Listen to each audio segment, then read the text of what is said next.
Hello, everybody. Pastor Joon is here, and it's another day to do BRC, the Bible Reading Challenge. And today we are reading from Genesis chapter 19. And this is right after Abraham asked the Lord many questions. Will you save those righteous men if they're 50, 45, 30, 20, and 10? Let's see what happens, okay?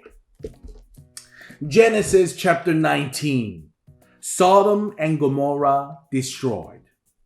The two angels arrived at Sodom in the evening, and Lot was sitting in the gateway of the city. When he saw them, he got up to meet them and bowed down with his face to the ground. "My lords," he said, "please turn aside to your servant's house. You can wash your feet and spend the night and then go on your way early in the morning." "No," they answered. "We will spend the night in the square." But he insisted so strongly that they did go with him and entered his house.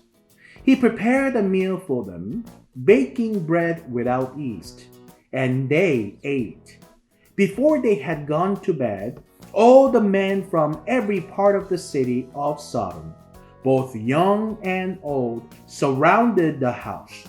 They called to Lot, "Where are the men who came to you tonight? Bring them out to us so that we can have sex with them." Lot went outside to meet them and shut the door behind him and said, "No, my friends, don't do this wicked thing. Look, I have two daughters who have never slept with a man. Let me bring them out to you, and you can do what you like with them. But don't do anything to these men, for they have come under the protection of my roof." "Get out of our way," they replied. "This fellow came here as a foreigner, and now he wants to play the judge.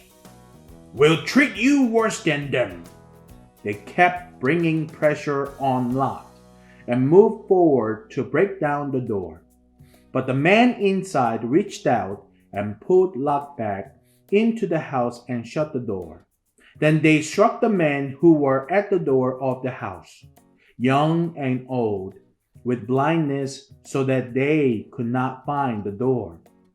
The two men said to Lot, "Do you have anyone else here, sons-in-law, sons or daughters, or anyone else in the city who belongs to you? Get them out of here, because we are going to destroy this place.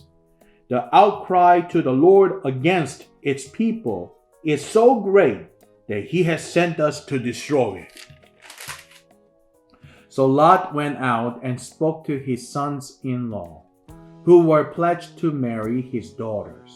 He said, "Hurry and get out of this place, because the Lord is about to destroy the city." But his sons-in-law thought he was joking. With the coming of dawn, the angels urged Lot, saying, "Hurry, take your wife and your two daughters who are here, or you will be swept away when the city is punished." When he hesitated, the man grasped his hand and the hands of his wife and of his two daughters and led them safely out of the city. For the Lord was merciful to them. As soon as they had brought them out, one of them said, "Flee for your lives. Don't look back, and don't stop anywhere in the plain. Flee to the mountains, or you will be swept away." But Lot said to them, "No, my lords, please. Your servant has found favor in your eyes, and you have shown great kindness to me in sparing my life. But I can't flee to the mountains. This disaster will overtake me, and I'll die. Look, here is a town near enough to run to, and it is small. Let me flee to it. It is very small, isn't it? Then my life will be spared." He said to him, "Very well, I will grant this request too. I will not overthrow the town you speak of, but flee there quickly because I cannot do anything until you reach it. That is why the town was called Zor. By the time Lot reached Zor, the sun has risen over the land. Then the Lord rained down burning sulfur on Sodom and Gomorrah from the Lord out of the heavens. Thus he overthrew these cities and the entire plain, destroying all those living in the cities, and also the vegetation in the land. But Lot's wife looked back, and she became a pillar of salt. Early the next morning, Abraham got up and returned to the place where he had stood before the Lord. He looked down toward Sodom and Gomorrah, toward all the land of the plain, and he saw dense smoke rising from the land, like smoke from a furnace.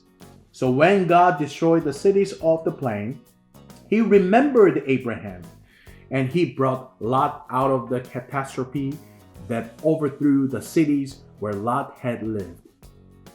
Lot and his daughters. Lot and his 2 daughters left Zor and settled in the mountains, for he was afraid to stay in Zor. He and his 2 daughters lived in a cave.